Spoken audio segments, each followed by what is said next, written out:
some video.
You may all now be seated. Friends and family, we are gathered here today at this historic distillery and winery to celebrate the profound love between these two beautiful people. The joining of two blessed families, Dempsey and Getz. And so, for those of you that do not know me, I am the good Reverend Sean Magali, doer of the Lord's work, arbiter of love, and, well, really just a friend of Matt and Monica. But also living proof that you can get certified to do almost anything if you have 10 minutes online. But anyways, they've asked me here to join them to talk about their love.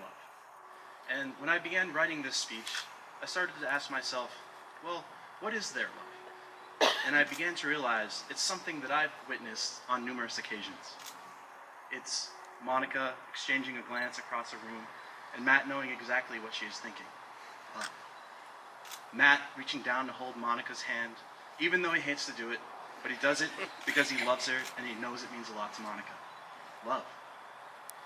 Or when they first met, Matt told Monica his cousin was the famous actor, Patrick Dempsey. Although it doesn't look like McDreamy made it up to the wedding, amen? Love. Love is Monica believing that Matt's cousin is Patrick Dempsey. Or the way these two will collaborate in the kitchen, trying new recipes, cooking together. Love. Or Monica choosing to stay here in Massachusetts, thousands of miles away from her home in Washington, so she could be with Matt. Love. Or the way this couple will tag team road rage. If you've ever been in the car with them, you know Matt will yell the obscenities while Monica will flip the bird. Love. Love is clearly what has brought these two together here today. And love means a lot of things to a lot of people. And there are many different kinds of love. There's the easy love, like pizza. Everybody loves pizza, right? But then there's also the love that you have to work at. The love that I believe is much more valuable. I mean, let's think about it for a minute. Pizza won't ask you how your day was after work, but Monica will ask Matt. Pizza won't ask you what's wrong when you're feeling down, but Matt will ask Monica. Pizza won't start a life together with you. Trust me, I've asked. But that's exactly what Monica and Matt are promising here today, to start a life together. Monica, if Matt has a hard day because the dice weren't rolling his way, not in like a metaphorical way, but when he's playing Dungeons and Dragons, be there for him. Matt, if Monica has a rough day at work, one that even some Britney Spears can't fix, be there for her. It's these little acts that help keep a bond strong and reminds your partner that love is real. And love is real. Love is something that I think is way easier to feel than it is to describe. Even though the feeling is so incredible, words often fail us when we try to explain it. And even some of the best wordsmiths out there, well, we just end up talking about pizza. But trying to describe love is one of our favorite pastimes. We use the words we have to write stories, poems, songs, all about love. And even though we describe love in different ways, and even though love can look different from one person to the next, we all know it when we see it, and we see it here. So today, we have some words about what love is coming from some of the people who love you the most. I'd like to invite Allison Lombardo up to share a few words.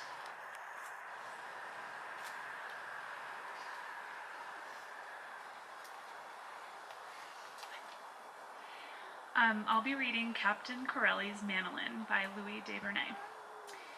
Love is a temporary madness. It erupts like volcanoes and then subsides. And when it subsides, you have to make a decision. You have to work out whether your roots have so entwined together that it is inconceivable that you should ever part. Because this is what love is. Love is not breathlessness. It is not excitement. It is not the promulgation of eternal passion. That is just being in love, which any fool can do. Love itself is what is left over when being in love has burned away, and this is both an art and fortunate accident. Those that truly love have roots that grow towards each other, each underground, and when all the pretty blossoms have fallen from their branches, they find that they are one tree and not two.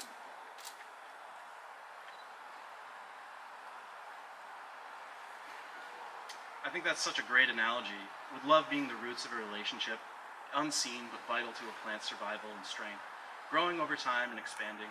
Thank you, Allison. I'd now like to invite Bill DeRusha up to share the reading he has chosen.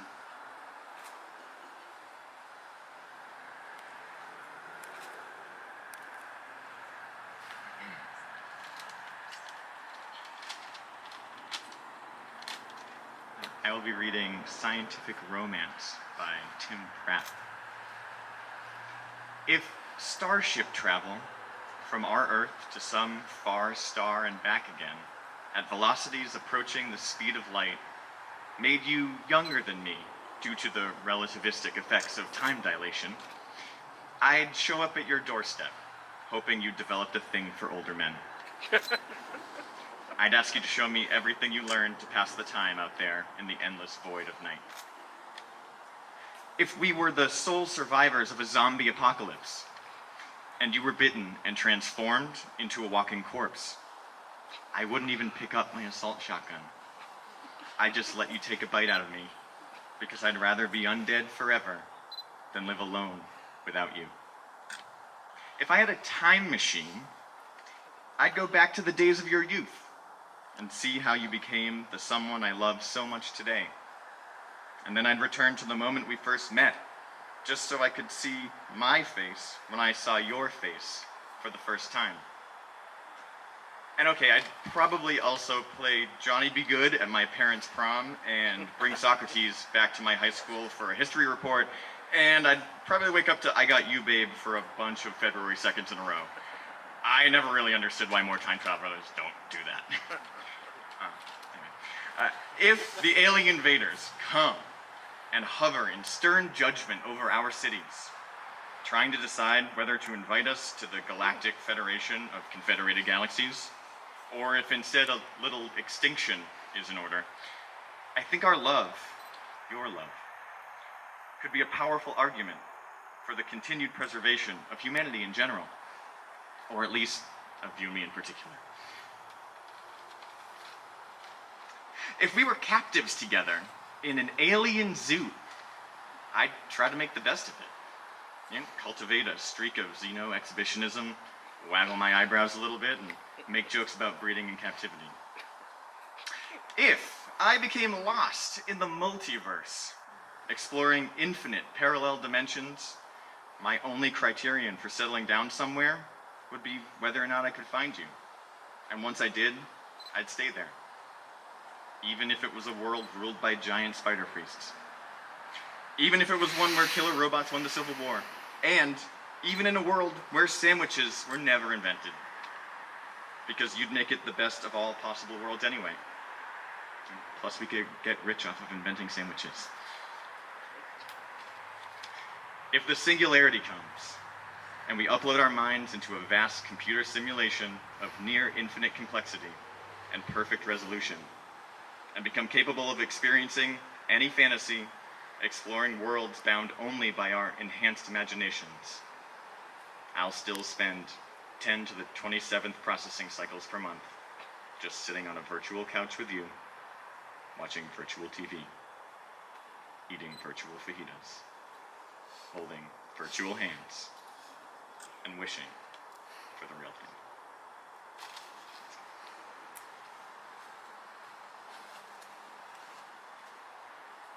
Thank you, Bill. I think that reading was absolutely perfect to help all of us here understand the way these two feel. And but Matt's my oldest friend. I've known him since we met at Stepping Stones Preschool. It's here that we began our friendship. And where Matt used to lie to me, like all the time. He would tell me that there were frogs in the stream behind his house that were as big as a basketball. And of course, this lured me to his house so we could try and catch them. It ended up there were no giant frogs, just my new best friend. Thinking back on these lies really cracks me up, because I realized that Matt and Monica's relationship all began with a hefty Matt lie too. It must mean something, right? He and I have made it this far on those frog lies, and you guys have made it this far on Matt's famous actor cousin. Monica, we've known each other for a lot less time, but our friendship is nothing small. Over the time we've known each other, we've connected over many things. Our love of games, cats, ketchup, and of course, calling Matt meh. But now I'm excited to know the two of you together for the rest of our lives. I'm going to ask you both to hold hands now. You fell in love by chance, but you're here today because you're making a choice. You're both choosing each other. You've chosen to be with someone who enhances you, who makes you think, who makes you smile, and who makes you clean the litter box. You're about to make promises to each other that you intend to keep. You're going to vow to take care of each other, stand up for one another, find happiness in the other. There's a simple premise to each of these promises. You're vowing to be there. You're teaming up and saying together, every experience I have, I want you to be a part of it. Now going to ask Jason for the rings.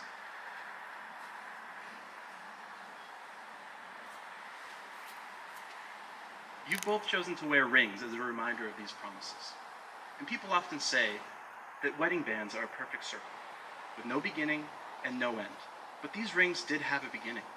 The stones were formed a long time ago, deep within the earth. Eventually, a series of lucky events caused them to rise to the surface, where someone dug them up. Metal was then liquefied in a furnace at 1,000 degrees, molded, cooled, and painstakingly polished. Something beautiful and expensive was made from raw elements. Love is like that. It comes from humble beginnings. And through a combination of serendipity and effort, imperfect beings shape into something extraordinary. It's the process of making something beautiful